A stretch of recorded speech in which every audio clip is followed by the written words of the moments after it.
Loalo, tātou taimi lea ua se furulima suvalu minute. Te aile tula lima le fiafi ia whamalulu atu ona o tūlanga o le delay o le tātou polkalame ona sa tau whamai a fo le tele o nisi o fufuanga. Malavasini o le nei aso e tele o mta upolo o ngai meisio tātou atanu. Tātou ofisa nei, e whatalo whatu le ngang whaaloalo. Mai mo mai sio tatu tunu yo no vai ngai sese ya me se fo tapu ai mo mai sa mo pa ye mal malolo la lampa pa o ye tunu mamao fatalo fa tuile ngang fa lolo nei tu la leso ya alfa mo lava o tatu por kalamene nei pelo inga la Tusitala ye mal tatu official Palemia uno nisi o mata upu sa tala no ina neva ya sol kapineta to vo manisio mata upu taua tau lawan tātou whilo iai ono le wha manino ina o mata upu tāua wale manui o sio tātou tano. Tā upu sa talano ina ka peneta i le vai aso na aso de nei. Sa whai unga whono inai le tūlanga o tino i tupe ua tu inatu mol so soani i le mamalu o le atunu e ala ino ngā tupe ese i le ngata ino ngā tupe whatino ai tūlanga tau pisinisi ma le awina atu o loi fafo. Whapena fo i tūlanga o nonga tupe i tūlanga o le tātou whataunga o whanua ma whale ma mea mu whapena le tātou house cooperation. Ia malamata au pui tūlanga o le atina eno pisinisi laiti le tātou business hub o lo masani le tātou atano. Mtau pu momoe wha manino ua wha matuu le tātou kapeneta le tino i tupe 3 miliona tā la e tātou Development Bank. E amata ino ngā tupe amata atu lusu wafe le sela wafe tā la. Ilona tului e 5%. Ma ufa tūlanga umalava masani e whenga iai ma ia inga whawha vai tono o le tātou Development Bank ma na whainga e whaino ngā tupe. Ma iei lau ilo longa ili o nei no ngā tupe umma e ile avanoa e tuatuelta e sfutausanga, lusutausanga, e maltolu sutausanga e tong iai. A la maua umma wha maungo nei no ngā tupe pēr wha pēr ave l'application tonu pasia wha ia ingol wha matu atu o tupe a wano ngā tupe. O tato no ngā tupe mo nā 3 miliona tā la ile au wha ingol no ngā tupe le wā lusu wafe i se la wafe tā la.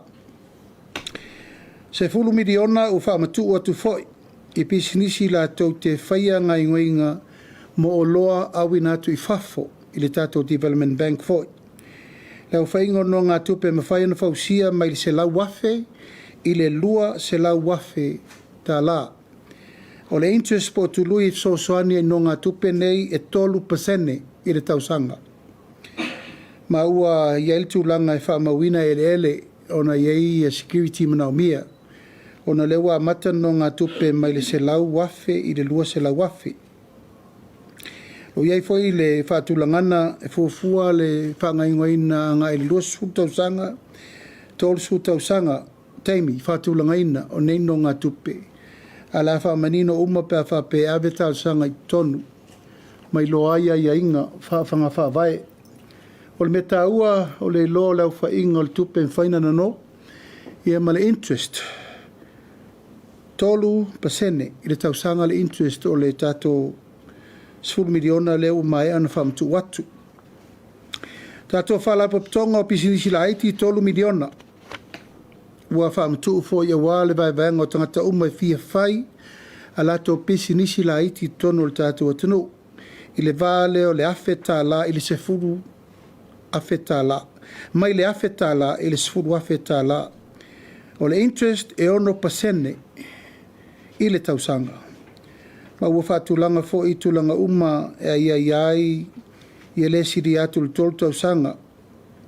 Ia maisia ia inga uma wha le tupe pēr whapea e wha manuia ina lau talusanga i tulanga uma o le ia inga whapitoa.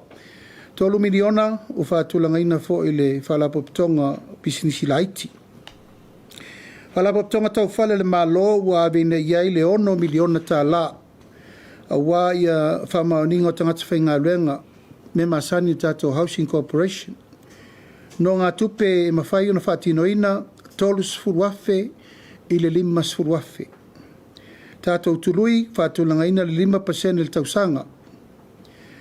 O whātanga te whainga luenga mana o mia guarantors, e whamaoni e no ngā tupe nei, ia ma ua iei fo i whaatulangana le sfuru su 5 tausanga, se vai teimia tu sauno ina ili whainga repayment o no ngā tupe nei, ma la lafo fo il tūlanga o le aiainga a le Housing Corporation, a wā fo il whaatulangana o ia aiainga mo no ngā tupe taitasi. No ngā tupe mo le whaamatu ino whanua mai ele, e ei lau whainga i le 1 miliona lea li se lau afe i le 2 se lau 5 su afe. No ngā tupe mwhaina whaia o le tului 5%. Whātulanga i mo whanua po o le whale fo. Ia e mana o mia lusu 5, lusu whātau sanga, lusu 5 tau sanga. Tu sauno ina i fo i le repayment o nei no ngā tupe umma. Peo na whamatala atu o lea maua wiri linga ummo ne neingo nā tupe umma. Pea whaia tālu sanga i tonu o whalapoptonga umma nei il mālole o whamatala i nātu la matanga i Development Bank, Samoa Business Hub, whalapoptonga le whalo Samoa Housing Corporation, ia ma whale tupe umma wa tā ue lunga, ma ua ielwha moe moe, ia wā wanoa nei ngono ngā tupe nei mole atunu. E le ngatel talsanga ina mo pisinisi o loa awi nātu i whafo. Mo le whaingoa mo ota malawa, e mei se fo i whanua. E mei se pisinisi la iti le tātou Business Hub. Ma e watu ai le whamalo si aua, e mei se fo i whamamla manga, o i lato umolo mana o mian no ngā tupe nei whaafsota i sa o mtanga luengo lewa mai au na uta ua tua. Lona lua ua whamalolo le tu mau le so upu le malo. Au whanga solo ai le suenga le mta upu le nei na ese ai le whaiunga na tapena le kāpeneta, ma le whaiunga na whasala la wina. O le nei mta upu sa le te tau o na tūlei mai, peitai. O iei le tūlanga o le ese ai o manatu na mai le official kāpeneta. Ia ma mea na whasala la wina. Ma e wo manatu e ui pe yalo le tula fono e maala le proses e tango fia imta au whapenei ina ia manino lelei ia po le altu langa no o ia i le mafuanga na se e le whaasisilanga a le tato press secretario. Lona tolu e se lausfuru walu wafe le tupe le sosoni le tato malo na tu inatu le au volipolo sa mo mo le tamiusanga le tulangi i whapea e keripeane ma Australia. O lo malanga le tātou au volipolo nei ma le whamoe moe ia e te le tātou sao tātou te ulu whale atuai i isi tau le manga tā longa whaavao malo mo le rumanai. Peon siit fia ia tātou volipolo se tasi tā longa e le ieltel tonunga e te lele anga waa o tātou tamata alo. Ma e le fawfol tūlanga o tātou pine aulo mai nisio tā longa le Pasifika ua maea. I tai o te whama pueina o le nei au si i le tātou atanu ua i tel tonu ngā te relo na sao tā ua e uru whale atuai sa moa inisi o tā longa whaavao mā lo por Commonwealth, South Pacific Game maisi tūlanga uma mo le lumana. Lona wha ua mai on to fialo ia, to whalingo am tua ia ale vena ale, Minister o Kāpeneta, ma ua iai tūlanga o na tau veina o matau pitau ele ma whanua whasao, wa o matua whapea whale ofisa o wa ai tau. O isi on tō whinga e iai le ofisa o le whono, ma le ofisa o tīnei mū o lea ua tu mai o te toe tau o veina. Mō le taimine nei, ia se ia mai a le lei o na whatūlanga le lei le fionga le minsta, ia o na whapenale en toe whainisitu na inga mo le lumanai. Lona lima, ua maea le awirilinga o le interview a tō te whono, komiti whono whawae. Ma upasia lo i el Kāpeneta le tolus fulma le iwa i tū malo. Ua maea le whainga o whirwhiringa, ma i tū malo fo ia o le la whasalawina lo ia. Ele mtanga luengo tinamita mai tai whono e tolus fulma le iwa, ua pasia lo i el komiti. ma o pasia lo ia fo ka peneta la la to fa ingon tu ina mai a mata lo ona fanga yoi tu malone tols fu maleiva ba mata na fili la tu tangata fa inga luenga ma fili la tu komiti fa ton fau tua ma mata lo le ta penanga tauno o atu la solusu tolu masina le nei wa lava ta pena masauni e lo a mata lo ia tala lo ia ofisa nei ila so sulua te sema lua felusu won lusu lua yanwali lua felusu wono mo le amataino nga luenga pe a e mai le tulanga o le tatou nga luenga mo le tausang fau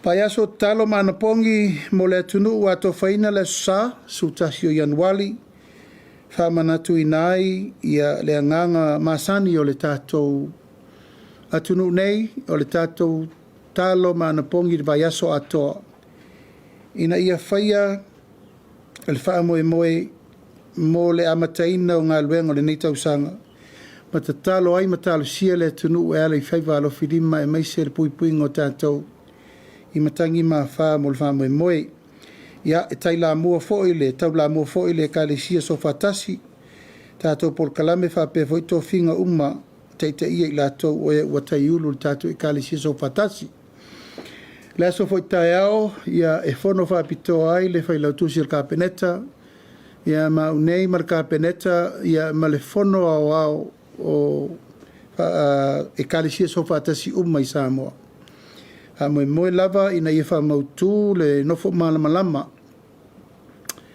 a le kārisia so whatasi Samoa ma le tatou whainga malo ma iai nei swinga o lewa mata na tapena le tatou malo e ala I le wha moe e wha awa wai le aso le anapongi ma te talo lua mata upu whata ua I swinga le la whatulai mai le tau amata le tau sangfau mua O le avele so lulu aso vai aso uma o le vai aso whama maluina I le anapongi mo le tato malo. A tau te anapongi ma le tae au fto atala le woli. Ia e whaatulanga I aso lulu uma o vai aso le tausanga atoa. O le avea ma aso anapongi ma te talo mo le tunu. E anapongi le tae au ai fono te talo le fiafi le so lulu. Fono te talo wa leva na whaatulanga mai le tātou whono talo. Salo wa ova nei ma le 2 tausanga. E tai wa whaopopo ia I ma le aso le anapongi. Lono winga o aso lulu uma lava I le tātou watunu. Whaile tātou anapongi le tae ao, mai le 5 le tae ao se I tau le tau le tasi le woli. O na whono te talo leo le tau le ono le fiafi. Ia na wha mai aila I o le tātou wha moe. O nei wha moenga ina ia le ngata e le tasi le teimi te talona o le amatanga o le tausanga le asu tasi o Januari I ma tausanga tai tasi. Au manatu le tatou whainga malo e te tauna whaile tatou anapongi vai aso umo le vai aso. Ma le tatou whono talo. E lau whamaoni ai, tangata uma whainga luenga le tatou malo, e watu ai fo il tūlanga le tatou watunu atoa ina I o tatou whamamalu. O aso lulu uma, o le a whai el tatou anapongi ma le talo. Ma le tatou whono talo e masai ai I vai aso te tasi. Nona lua o le a matua tapu ngā luenga I le sa toi wha maluina. Mai se lava ngā luenga ngā ingo iei masini ma mea lava I le tatou watunu. Mai tauina pēa lo iei nisi o kon kalate mai fafo ma mea o lo o sori sa pati. Manatu ai, o la atoe whaatulanga le whaamalo singa o le mta upure nei, a mata atu le tātou fisurisa inga a matango ngā luenga le tausang fau. Mai tasi lea ngā ingoina o le mafua il fono a tae ao, mai kālesia so whatasi, a mai so latu finangalo. Pe eise si me toe whaapopo I luna o finangalo le tātou malo I le aso le anapongi. A mai se le toe wha mamaluina o le tātou sapati. La toe fua I fo il teime tala I fo le loa ma mea e fua a ngai. I le tala noanga, ma whawhia ngai ngā taulangi ma le sotanga ma le kālesia so whatasi I Samoa. O na wha mautua ila I o le polo inga, proclamation, o le ato laulawina I le tātou anapongi le vai aso talo le aso su tasi o Januari. O lea ua maea le tofinga tanga luenga o tupe Ministry of Revenue. Tanga luenga o tupe maua. Pa ufa mauni ai le tatou ka peneta le tofia ina o le Afioga ia fui maono vai tolo fo ia. O ia le o le pule fou le al tatou mtanga luenga o le mtanga luenga o tupe maua. Ma o le tofinga sa fa mamalu i le solulu e le tatou ka peneta ina ua filfilia lo ia le Afioga ia fui maono vai tolo fo ia. Tasi ia il filfilinga mo le filfilia o ia o la avea ma pule sili o le mtanga luenga tupe maua mo le nei fo i tolu tausanga. O la whamaluina ma ua wae e fo intu ina atu tūlanga o le whaiunga al kapeneta i un tūlanga masani whafoefoe ai mtau puma. Ia, o loo whaasolo pea tūlanga o ngai ngoinga al tātou malu le malo. E lava le mtau upu nei o loo laua lunga le teimini nei. O le tūlanga o le puipuinga o Samoa mai fuala au whaasaina. O mai ana whailfo ntanga whaapitoa ma sui o nuu, ma sui prestene o nuu. I vai aso te nei ma le mata upu la mua lea o le ta iulu le teimini nei. O le awala lilifa mai ai le fsosoni le pule mamalu ali in fai pule mo le puipuina o le tūlanga pangatia le tātou te iai. I le ngata i fuala au whaasaina a mio matanga e ala le sawa ino tinam whanau mtamai tai tono le tātou atano. Le ngata i lea o le aso foi ana nei e sa ta pena il fontanga lo ia. Ma tai fono uma masui uma o komiti whaatonu al tātou malo. SOE uma al tātou malo whala pop tonga tu oti al tātou malo lua su fitu. Whala pop tonga lo iete te fono tu oti al tātou malo o lali tu tino leo le malo. La tau te ngalua ina le tūlanga o le Commercial Arm Private Business Partnership. Ale tatou malo whala poptonga tū mo oti nei. Le aungal nei whelo inga ina ia avelti ma inga i teitei fono ma sui uma o komiti taitasi. Ina ia la lango i whainga whaavae ai meise le nauna watu. Whaatulangana o polkalame al whainga malo whirwhiria. Ina ia tina e le leim tanga luenga teitasi. Ai me se fo le manuia o whala poptonga uma lo a fia whatasi tonu nei whala poptonga uma le tatou malo. Ai mamoli le nganga whaftai o no le awonanga i nei teimo tele maso walu. Ia o lo langona lava le whatulai mai peo ngā luenga le leisa whatino. E taitei fono ai me se fo i board members o le tatou i tu malo o e o lo a fia mai tangatanu uma o Samoa. Ai mai se fo i whala poptonga tu mo oti al tātou malo. Ia, na mana tua i lea pauna o nai mata upu sa tera noina al kapeneta. Ai te talatu lea vano al tātou au Tusitala, o i umatatou wai nei. Ia, o lea ua maua lea vanoa. Tu e whaatula i eile tūlanga o le tātou whamoe moe. Ia, o lea ua tau se sila mai. Ia, o fōlinga ne o le tātou sāwari lea ua iek.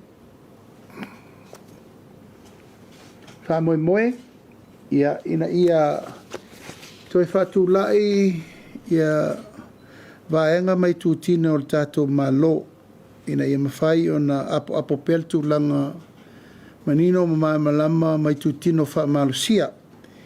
I tutono tustusinga le tātou malo e tu ina atuai whaamtalanga o ia inga whaiunga uma ma mata upu tau le malo ina ia malu pea ia tu singa ma so se fa mtalanga tu inatu mo le sira fia le tatu atono. Ia, o la fa solo pea, o la fa moe moe le iai, e se lava le tatu sa vali mo le fa sala wino fonua mo sofa, fa iunga fa msinonga. A e se le tatu sa vali le nei. Ia, o fa tulanga ina elu, mai fa sala launga le malo. Ia, o a umam ta upu e fa sala lauinai, fa manianga, ia, mo ngā lofa. Ia, po a lava mta upu e te tau na whaasala lau wai mta upu tau le malo.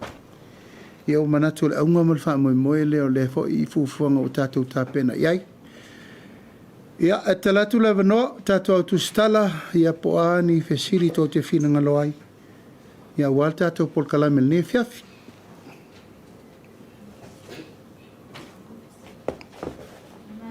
Sai sa no lo ko ka sai no. Ya. Ito mo ato officially no ko na kami tulanga ni Jono milyon na le fa mo to le to pe to mo fa mo no nga to kaya mo so tala pe no nga to kaya mo la to foi au fa to.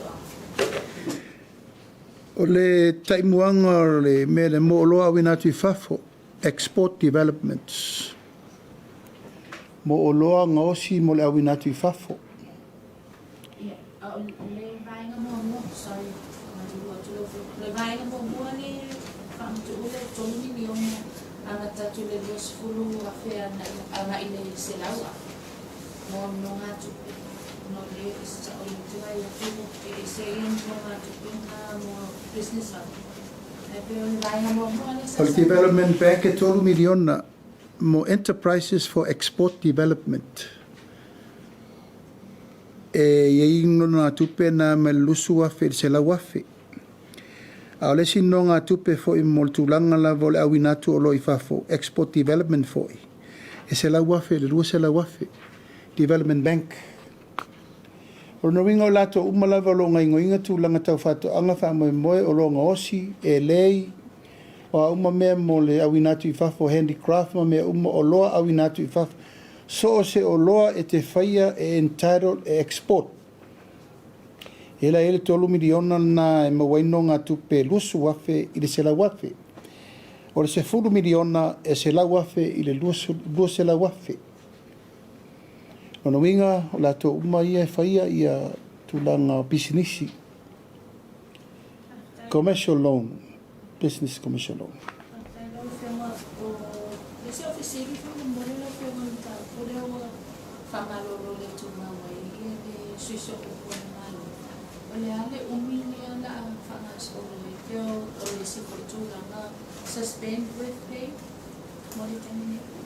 Tasi masina.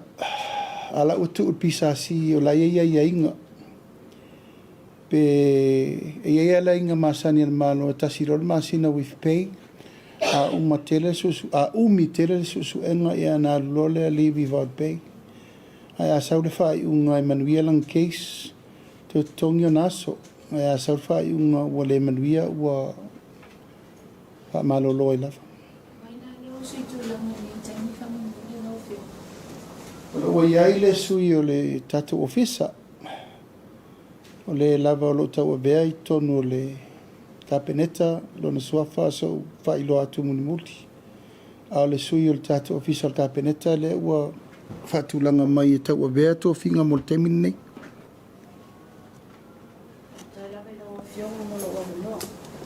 O la auxilia hai tongu langa i te whonu o whawai, tongu sifuiwa ne hau mautiloa. Sila atu ko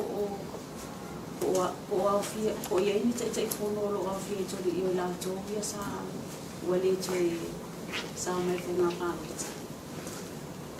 Ma nei se taunu mai le lisi atoa. Ma lisi nana tō lau wina tanga luenga minsta o tinam ta mai ta. Awal mele na melka penete tōru suri tō malo mai ana whatulanga la tō whaiunga. E iei isi o tu malo o la iei whaipule, e iei isi tu malo o la iei e no o palota. Na fua oma whaiunga nei i su enga al komiti e tu sa i performance. A la tau sa whaipule o le to e o mai. Ea ma la tau la sa whaipule, le whaipule temi nei a o le whirwhiria ono le whale tonu o lato performance i te mile sa iei. Wa lai ona whirwhiri i stangata sa lato interview whatasi.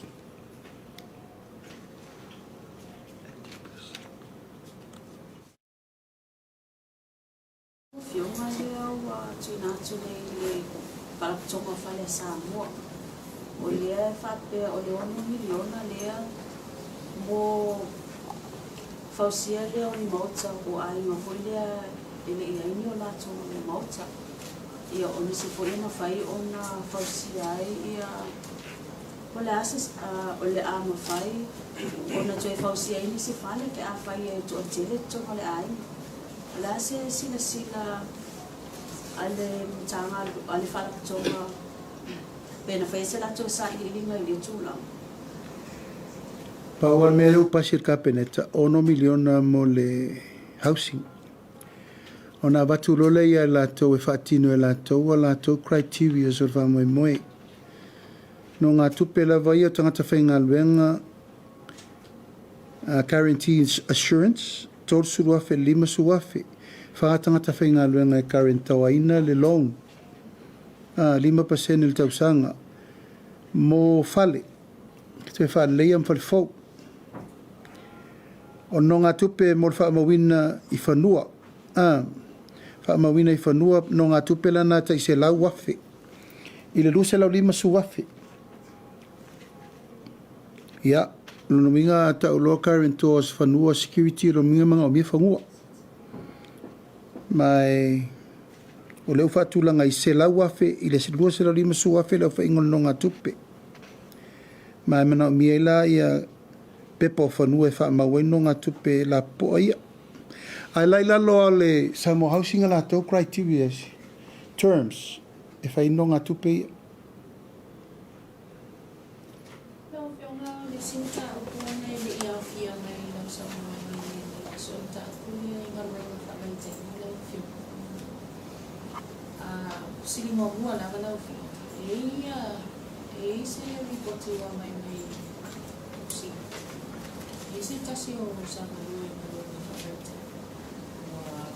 Dia dengan tahu pun yang fadu pun menuju le mesti boleh sini dalam bawa mai ni putih dalam pun ya ali sini ya sisi sini ya foi fafitau waktu lai mai tahu pun ni nak jauh mana mana.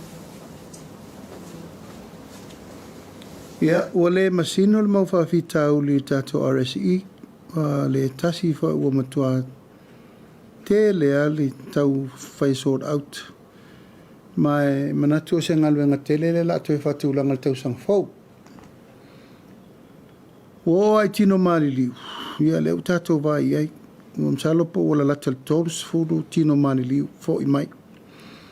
Le mea lar sol tu la fono lea mio matangala lea, o na o lau whasaina ia maltulanga la leo a mio matanga o na no le whaime valea I le siusio manga le la tau te iai. Mai hua avel whaatununga malosi I le minister o lo ngafa malita upuni. E tauna toe whaise fufuanga malosi tau sang fau. E fōlinga mai, e le o muri tai la tau na ave I eil whatonunga le RSE. I criteria na leina mafua o na ave le upulea. Whirwhiri mai nu umawhio anga malanga. O le mafua anga na leina ave le mele whirwhiri mai nu umawhio anga.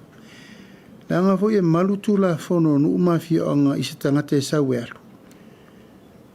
A whapele la tapena e se tu malo se malanga. E whiri mai le tu malo tangata e o. Ma le tangata e teita ia le whainga malanga. O lona winga, e te alo. Ala wai au lape o la watu. O le mea le tupune, e whiri mai le tu malo. Na mai ane whiri ina ia pia le teita malanga, ma mix solo malanga. O I le tupu le wawitauti. I le teita ustai le au malanga I le teita malanga. Ai se au tangata mai ima o le tu whatasi ma wai malanga tasi. Whawhitauri leo mai tauina, ua pei fo I leo ua taa alo I la tau le ona ngā luenga, the employers. I tātou tangata, I le manao e watun tangata fau. Ono nei le tūlanga. E watu to e tau au.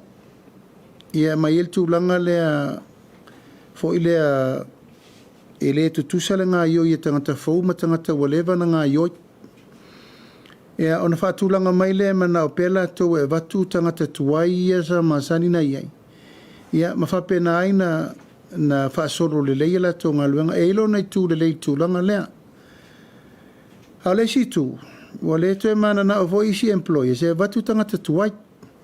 Leanga o tangata tuai, ua lato a matana complain i mela e whai e lato ngā luenga.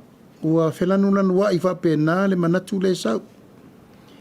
Alfa moe lava ia, a whai e alu se malanga a toa mo fafo. E ta tau na o malitali tonunga, e ngā lurue whatasi, le aise me tupu e le tau ba le aile tunu, ma ia le lei results a la tuatu e fwoi mai.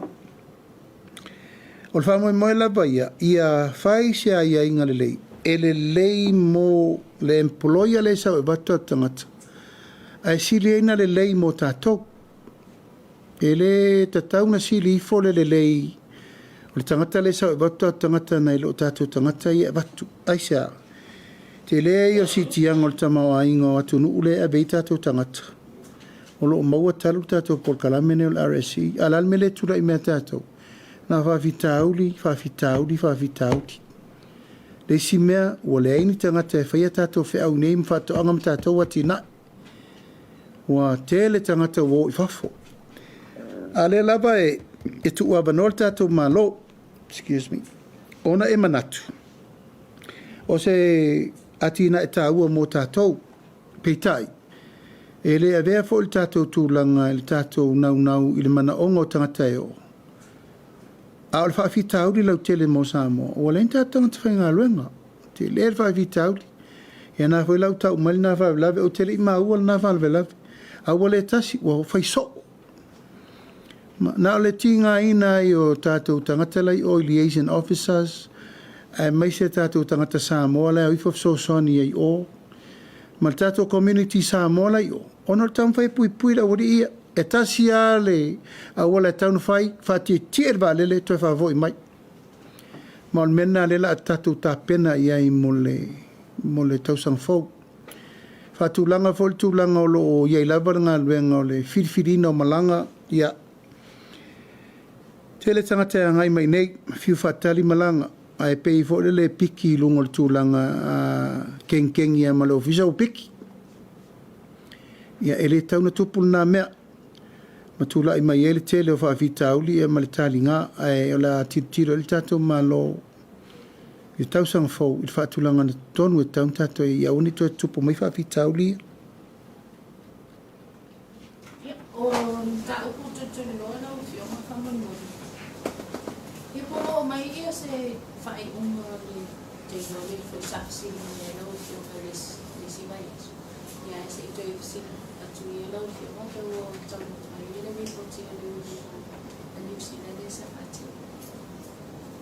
Le ai, e le tau nuu mai. Whapea i anuali le whapea e... Oni anuali. Le whapea tau nuu mai e le... Whatatanoanga whatau nuu e lato... Tāpenanga le tau na mori me le malo. Alo whatari. Leo te whatari i te mine.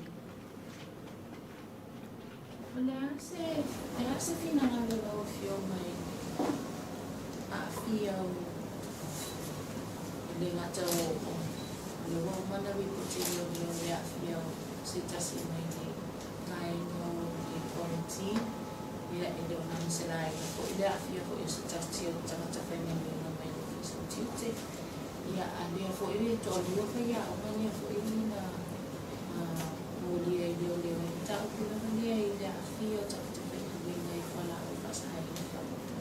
Ai ko afia fo i o le a effective vai ia le fōwhanga voi le tau na test drug test uma ia tangata whenga winga malo o. Ia, na ngona le nganga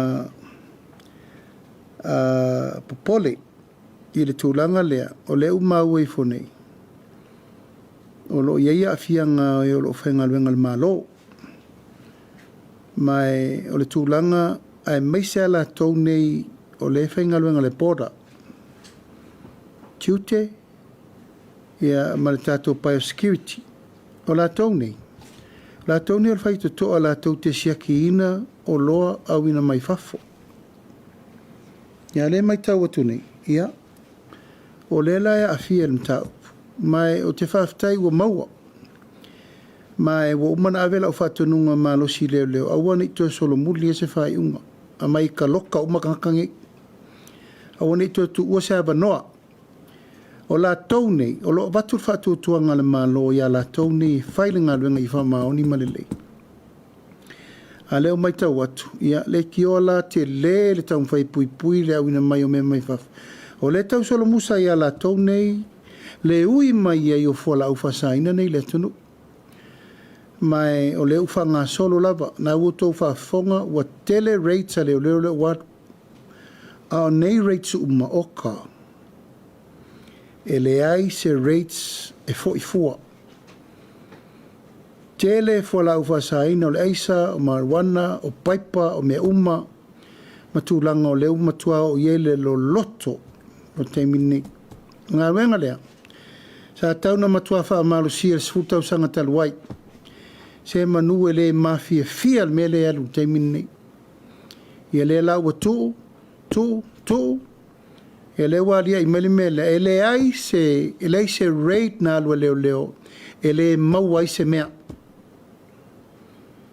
al whanono o mātua tō lua ma le whanau e iai matilo ta maiti i ato a mātua nei o lo iai uma mene i ton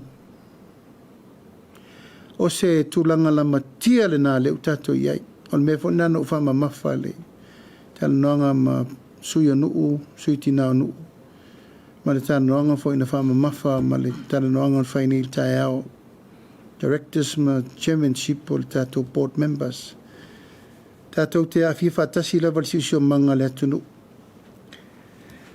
o lo loma nei le aso lua vai aso fau le whanutanga whapitoa whaia onga umo le tunu. O la al ka peneta e whiloa i mali i matamaita i whaia onga lava o le tunu. Aisea, o whalea onga, ma whaia onga, matamaitia onga le simele wo o iel te mine. Mai tau ana whaile wha marusinga le tātou malo, e re tauntou tu whaua. Ona le tātou nunga oka, mata ngā tele, lua whaia onga, la ua umato lua, ta mama le tina o tangata e whai, ai. A le mai tau atu, talo whai. Ia o ala me o lea o a o tamaiti. Tātou sila ia i le critical o le mele o alu. O a me ia o tamaiti a tu watu o tangata o lo fino ngielo na mawhau i whala au whasaina. Ai peo no whai atu, e reto e tau mua alo le malo. La ngā i mea no usainia nei fo i lesi Warren Nate ne so. O le wha moe, ia ngā i leo wha au susuenga nei, e leto tu whaua. Mai se le teimi nei o kirisimasi ma le tausanga fau, o whea i peo no whatu momo, peo kiri vanga o suka le mele watu. E le lei mo le tunu. Peo no whai atu e awhe rua se lautangata wa whale tonu mawhau, li poti na le ofisa o whamsinonga. E le taun tātou no whanofo mtatou tiutira mta upuri nei. O le ngā luenga, sa tauna whau, sforu rua sūtau sanga taruai. Manu se whape nei wa tautu mamaina le mta upu. Ia, alfa moe ia o le la whasolo. La umana ave le apopo inga le ofisa o leo e whai pla test. A mata mai loa le tau sang fau le engol fono fa solo umal pa mene ka peneta ato fa solo e le ise si le fai al testo mene e o foi atau tangata umo le pa mene ato tangata umma a mata mai nal mene next year will be a hard year tu malo sil tato malo to a fai ia inga umma mo pui puinga le walu mo tato alfa mo mona Ai la tato walo kirisimasi ma tau sang fau. Ai leo malo leo pe no fatu I just sign another warrant e am leo. Mo fa mo lea o me ta sia mala wa po inga ia vai se sia faina. Tulanga leo ka mo leo. Tu tem fama mia te e leo da mata ia ni talia si tang fo dia na leo tang faina ia. E lei whatela noina. E lei o mai fose pepa ka peneta. E se I whai mo mua le whaafita auri le tupu. E whai mo mua tūlanga o le tau whaafoi ino mta upulai mta ngaluenga. E ana si laila ia po ila tōlo whamaoni le whaatinongo ngaluenga. Tūna ila I o mena o tongi e le se me whaingta. Ai se ia mai ia ingo performance ma mea uma na fua le ia I o tato mele atu. Al tongi e le se me whaingta si o me whaingo whina whai. Ia la whena tongi e le o leile performance. Tato fua ina e le whapea na o le tupe aru vale le maloa e le o leile whaatinongo ngaluenga. Ta wan tato matai tu fua le whaamanuianga I lungo le tali mai o ngaluenga le te whai e le lei mo le tunu. Pea lava I le na o leo fo. Taun tato vai upu foi na avel pisasi vai tato performance engagements. E fua na ina le sitanga. Fua foi na whaamanuianga tangata teito tasi. E la me tu oi pea whapea lai whanau ni mere leilo. Lau tautua ma lau ngaluenga whaatipu. Sini tutulo ono ni sa sini ya lo fio man tau ni sa faca ni sa tulang lo ni tulo ni sa sa ni fio man tau Ua a mai le poti le komiti whaapitoa mai I whai ngā whono inai o le a tufa I tangata teito tasi tupe o lono winga whaitau au whai o tangata na afia a whai le tu malo sa whata tasi lua masi umu o mai la le lato wata whata I tai e tufa o mai 10 miliona lea I tangata anu malawa o sa whata a mai si le pito nu leo ta fito ala le sa pito isili na a le afia lona lua o pisinisi la afia Paul tulanga o whale tūlisi, o le tu atu tangata ua tā ele ua sua uar sami, manongi whale tonu, ia ua iel tulanga o lamatia I lato wama fau, affectness, ia matulanga na, ia le ala sa, ia I wha moe, e se whol wha manuianga tangata teito tasi renu, e se wha manuianga a pisinisi o lo afia. E wen whaamanuianga le tūlanga o tangata fo isa whalangolango sami. O na ala afianga o leto e tau mafa se sea po se tui po se funga. Po ni au tau ia sa masani na maua. O ina ala e fua na ele lato assessment. Ana o maila e atea ue e tau mai ma avero le kapenete a pasia o whatu le ai. Toi o tasi a tala no manu mafio anga tau iai. O le whamoe le leu tati e whina ngalo le malo, have a last consultation. E le ia le pasi atu le tato malo ana maali lie fo I lato. Ia ona wha ngā solo lo lea, ma tauna vave, tarsia ia turi wha ingol ni tau sanga. A le ai, o le nawinga o le amatanga le tau sanga fau. E mau o melso so anu e 10 miliona le la atu whainatu. Kabineta po le konsula po le komiti lava le tunga. O le Paul Fengwa vaile na mai o le au whainga e maua tangata teito tasi. Ma le au whainga e maua pisi nisi teito tasi. A o le tau au whainga ma le tūlanga o le sensa o le tūmalo. O le ala mai tūlanga o tusinga I ngoi na iei. Teimi o le pālota, ma teimi o tusinga I ngoa le malo. Ia na mai rola I o le tūlanga e loai tangata teito tasi. Mai le tangata matua tau le pepe. O ina fu lai fua I le whaamanuianga I maua. Sa mai mua ma le mele o le household o ainga. E a tato tiutiro e le pāleni le mele o le ainga tō wha, ma le ainga tō sufa, ma le ainga tō vasfu. E taulana o individually tangata te tō tasi. Ina ia mawhai o na maua uma whaamanuianga e whea. I tūlanga o tuwhaina o tupe. Ina ia manuia tangata I tō tasi, ia manuia ile lau tele o le tūmana. So will the government o le malo. Mai a pasia mai lor felo inga muni le la fia ngai mali tu malo mal komiti. E ona nga farola i al komiti mai inga ia sao mai ia fa maoni le tufa tufaina. A mai identification o tangata taito atasi mai o la asaini i tue ngā tūlanga lea. Uane ia o peo le tato tai lima Tusitala volen tufa o le tato National ID. E ova ne e luas furu afe tangata e ova. E li lopo ai kanga kai o the population o Samoa. This will be run very carefully. Ma assess le lei. Ina ia sao tangata saini le tangata ua mawalan tupe.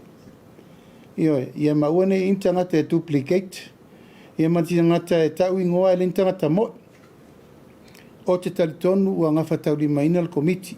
E fai le mea mi tonu. Infantino la to tiute accordingly i le au whainga o le tusinga ingoa li tu malo. Lono winga e tauna fsosoani sui onuu. Sui tina o le i tu malo. Tu fatasi le tu fatasi ngol mele o tu mo le malo. In whainga whainga mo namuti. Ia e nisi wa o ka ku pere karia lo suani ia so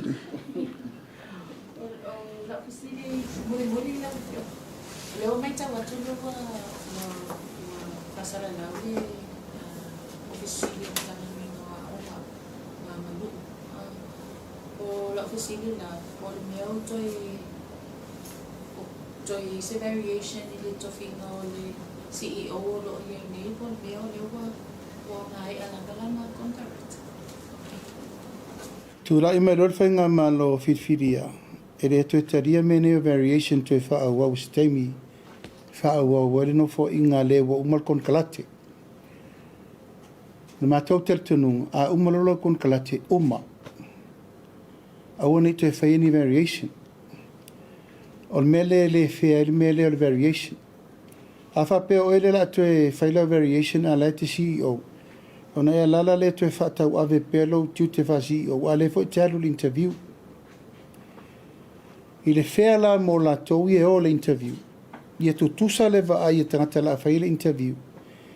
I le au waenga le whafo i le o a fia mtanga lu. Ngamal tangata re sa whai lungol na foa.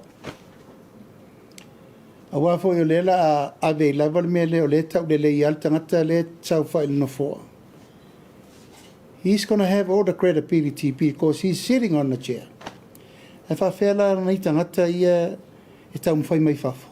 So let's have a level playing field. Uma lor konda late malolo uma o ta pena lato interview pe to fi interview pe to fi palai. Me forna le na fatino kom sino le na uma.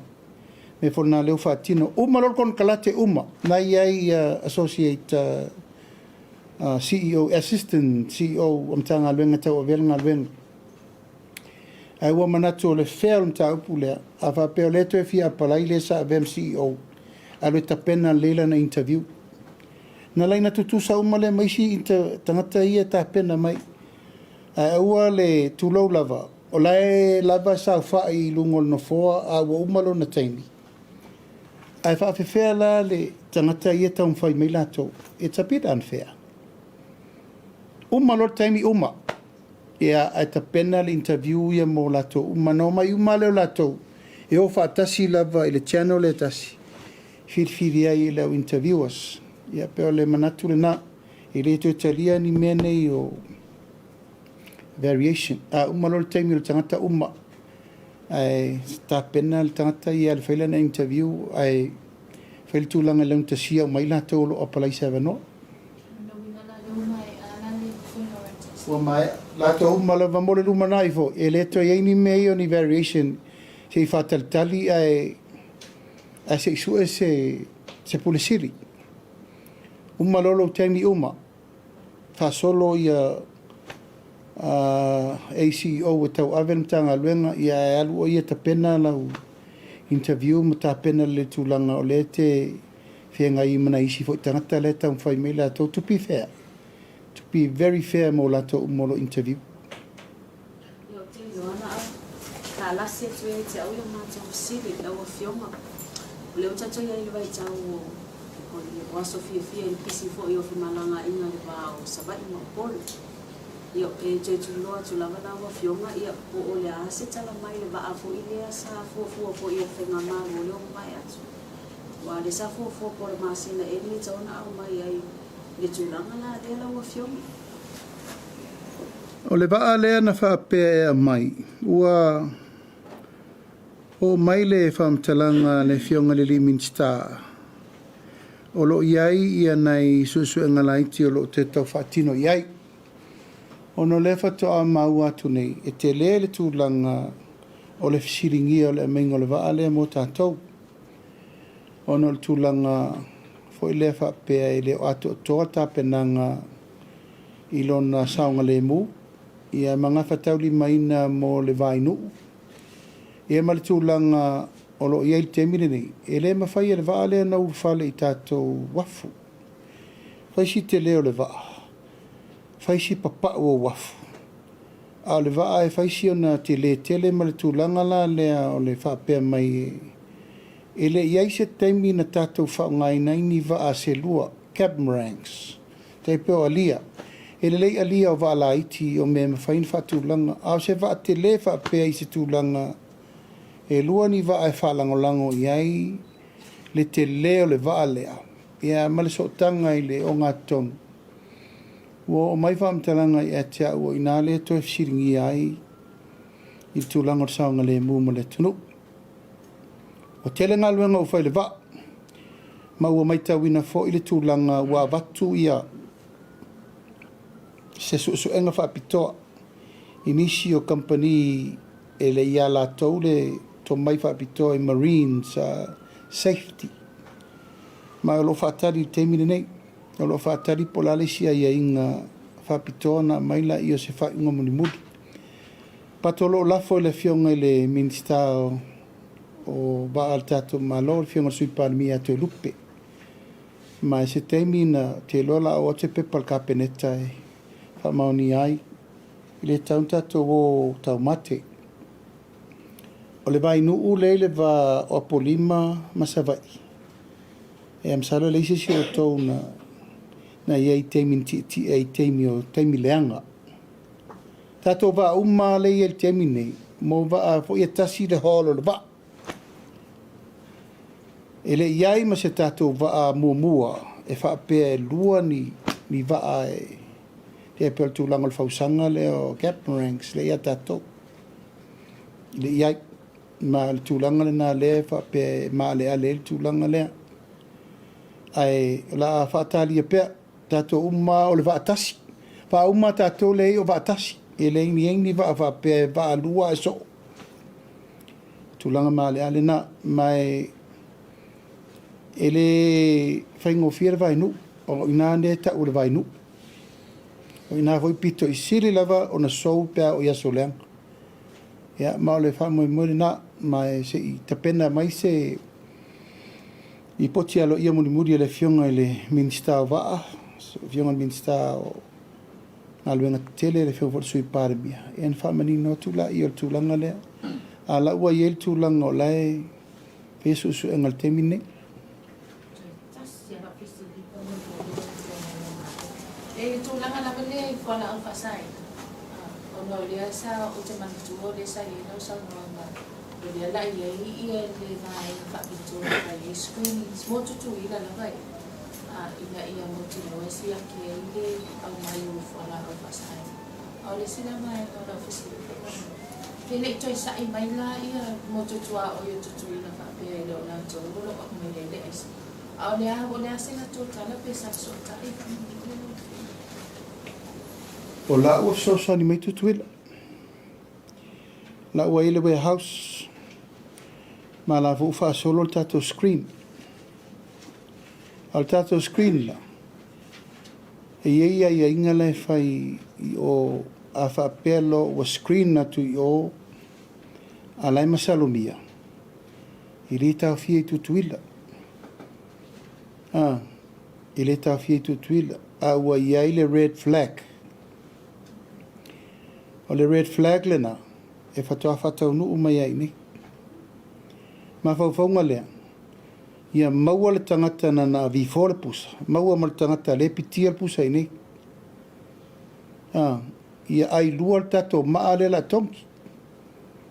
Ma o le whautuanga volna na mai a la tau o leva na la tau ta pena i mea nei o susuanga vapea. Lena leina maua isi mea ia na maua nei. Na advice mai o. Wa ile ato paule mai. Ia ma la tau e o loo mai. Ia lea lana whaatal tali. I tangata la koe piki ia le ato paule. Ai la ku. O le kakao quarantine. Ia se i baila kakao le mafi fia o le whale kongo. Ai ua leva o na whai. I tato si sirala i te leo le whale tu. Ai o te loa la ua la lango mai tu tuila. O le vai aso foi na te nei na pasi alo i el kapeneta. Masini wha ata fau uma mo le ofiso tiute. Wa ta penal tato ma lo i le toe whatalia. A mai quote so masini nei ma wha atau mai lo masini nei. Mo malai wa lele, wafu. Ai mai se foi tu lang o tato post office. Scanners. Ia matua i va ili le lei le mele utupu. Mai e matua ofo loto. E le ai se rate na alu e le mau ai se aisa. Ioi, e matua matautia. Au ta vale feo i tangata. Au fale a fau e tangata. Au tangata e le fai ngā luenga tangata. Ioi, wapei ni sifi nei tangata. Ia, o le lavo ta pena le tato fai ngā malo. Le tu sili na ta ua o alo mawhana. Ia, e mau atu les tangata e to lua te ineti a to tasir to lua. Ia, tato vai e le mtauti o le mea. Ia, o afianga na, o afianga mata ngā na. Ia, o tato taun whaine iai. Ma o le mau la tau ia e asa ina ia rates ma mea i nisi fo teimu alu. E le ai se rate e le mau atu ai se teni titi tala vau. Tonu o whale o tangata nei. Ia lona winga, o mea lava nei e wha ula. Wha naua le tunu e whaia mionga matanga. It's very bad. Ma e tauna matuatu lai whaatasi ai le tunu atoa. O le talo sanga lava le ave pule mamaruari imwhai pule. Ia me se fo i tai o e kalesia o nuu mafio anga o le ngā luenga tauna sila whaatasi ai sa mo uma. E le lei. Tātou uma, tātou te whai whanau uma. Lasau si sila ma lasau vavai a fia se si au whanau teine. Vai se a whanau tamaita. E le mwhainta tali, e le mwhai le lei. Ia e lafo atu fo i mātua, wa al mena o responsibility e mātua me nei. Ia e pei lava o isi teimi ia wa watu e mātua, ale o vai. Whawewhena mai mota maiti le whale, e ta lai ato fe a vea ia mātua, e whawra la i eifua la au whasai nei tonu. Whatonu ina lo fisa leo. Sai whamatala, awa nei toi teu ma whare ni up, whamatala me le atunu.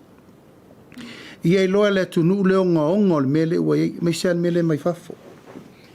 Mai o le nganga le nā, ma le whamoe moe, tātou a lofa le atunu, e taun tātou vai, me u tauna whinau e fo ia temi nei. Ia, mori le ngā whaftai, lau mo mai sa mo le nei fo i tū lau le fiafi. Nanga lava malfa mo mo nei por kalame nei manino ma malama lei tulanga uma imta upolo tupul tatu watunu. Mole at foi fa tai tele tulanga tapo i mai e me se talo mai le no ala fu fanga tatu malo. Aftai fo fa una manuel fon tanga al parmene. Tra tatu fenga il nei vaiaso. Ya e le titi foi tau mangam fa mo nga sa fai on tula fono taua. Abe senga le nota le leo sa moa mai le fu o liuli. Ale malo e lopa le tato te na nau ye fasa sa. Ya mai tau ina fo ile telefoni si fa fitau ya. Ono le malo lo si fo le finau le si tu e o ile Moni le ngā whamalo le whionga le whangwhitala i le lava o luna on sai. Ia e whapenasi la ngona le fiafi whaftaile mai mo mai, ma le talitunungo la tātou Tusitala tātou Palemia le nei, ia i le vai asa fau mo mo al nei tu la, o le atu mo ongo le whai ungo le nei vai aso, tātou whisire whai pēr tātou Palemia masani le nei, e wha soifuia, mai manuia le fiafi.